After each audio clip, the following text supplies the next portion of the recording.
Here. I am coming at you. Actually, this is live right now. I mean, so for those of you that are watching live, welcome. Appreciate the views. Those of you that watch the video later on, I also appreciate your views. I'm going to be going over why Russia can be, or how I should say Russia can be played as an overpowered civilization. In Civilization 6, I am actually starting this video from a later part of the game because they really are not the best early game, so that is their major downfall. They can be taken advantage of fairly early on. But if you do manage to make it to the late game, you can get a couple of easy victories, or a couple of different ways you can get easy victories, mainly the cultural victory. I'm going to start with the features and abilities. The Grand Embassy is you receive science or culture from trade routes to civilizations that are more advanced than Russia, and it's +1 per 3 technologies or civics ahead. This ability is kind of crap, in all honesty. Generally speaking, you don't want to be behind in any of these things, let's be honest. It can be seen as a way to make a little bit of a comeback towards being on par with the rest of them, I guess, on the same page. I don't know however you want to word it. But this is just from trade routes, and trade routes don't extend throughout the entire world unless you have, of course, trading posts all over the damn world. Then they can kind of reset and refuel at the trading posts, but in all honesty, they're generally going to be going to civilizations right next to you, and if a civ right next to you is ahead of you by 3 technologies or civics, they're likely going to go to war with you and just take you over without much issue. So, I don't know, I mean, in an online game, someone's going to be smart enough to just go to war with you and take you over if you're playing against other people. However, if you are in an AI game, I can see where this would be, you know, an alright little bonus for them, although generally speaking the AI don't play quite the same as a normal human would. So overall I say kind of trashy on that, not the best at all. Alright, second ability is Mother Russia.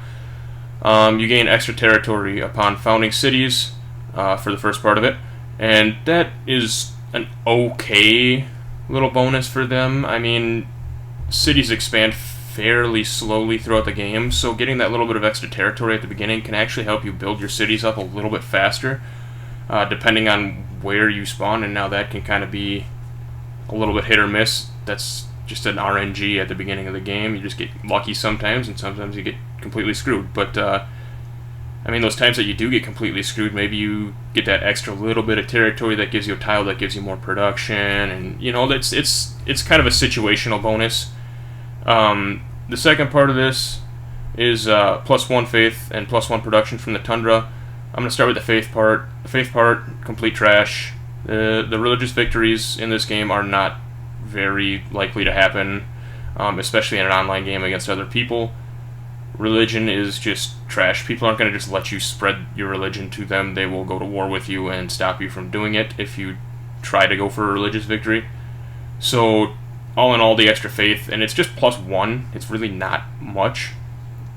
So it's whatever. It's just not that great, in all honesty. The +1 production is actually pretty decent.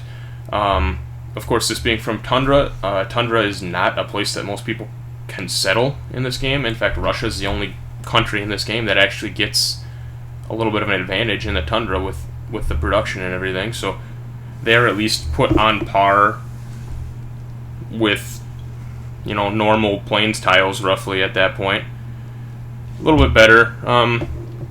The other thing about it is most people, like I said, I mean, aren't going to get any sort of an advantage from Tundra, so they may not want to take over Russia's cities in the Tundra, because in all reality they're not going to do them any good. Maybe a chance of people just completely ignoring you for a little bit. I don't know. I mean, the way I see it, if someone's going to go to war with you, they're going to go to war with you. So, I don't know. I mean, I think they'll just go to war with you either way in most cases. I mean, they'll just leave those cities for last, essentially, is what it comes down to. So we'll go to the Cossack. It's a unique land unit. Overall, this is kind of meh. It's an okay ability. Gives them a little bit of one-up on people because they can settle in places that other people don't get to take advantage of, basically. But out of the Cossack, let's go to Silipede here. Cossack. Alright. And it's going to replace the cavalry. And they'll gain +5 combat strength when fighting in or adjacent to its home territory.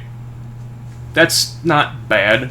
Obviously, they have to be within a certain amount of tiles of your own cities. So that is one part of it that I'm not a huge fan of. But it's not bad. The nice thing about it, though, is you can move after attacking if you have movement points remaining. So you can move in, attack, move out, come in with another one, move in, attack, move out. You can do that a couple times, and you can really take advantage of that ability that most other mounted units don't actually get in this game. So that is a plus. It seems like a little bit more defensive of a unit because of the fact that that bonus only actually happens when you're near your own territory. We're going to go on to their melee strength is 67, which is, it's okay. I mean, replacing the cavalry, let's go take a look at that. That's 62. So you're going to be +5 with the potential of the additional +5. If you can get that +10, that's huge. But the +5 really isn't a ton. And for, let's see, 330 production, as opposed to the Cossack is 340. So you're going to be paying, the production is roughly the same, maybe one more turn to produce a Cossack than you would get out of producing a cavalry unit at the cost of 5, potentially 10 extra combat strength.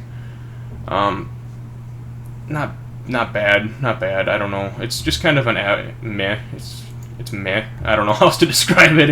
It can be okay, but it's not particularly great. Okay, so the Lavra is a unique district for Russia, and it is probably my favorite district in the entire game. And I'm going to show you why here. It replaces the religious one. Oops, why am I... Lavra. So, replaces your holy site.